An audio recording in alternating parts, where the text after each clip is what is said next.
Kamusta diha bade?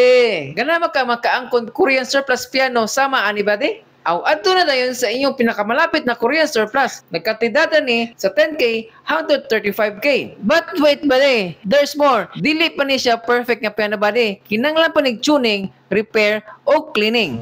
Sama ani nga piano bade, naputla ni siya og string, duha ka buok. So ato gibuhatag string and ready na siya for installation. Ug na may pangutana ba di?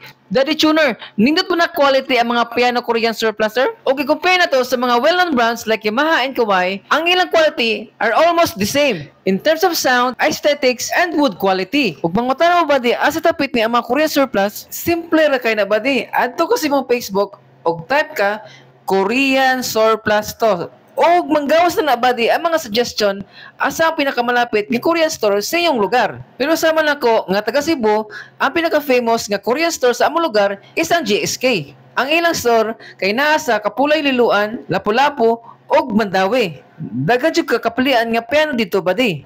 Ug usa pag imong gihulat diha badi, arat na. Ug mao na badi. Amping diha badi.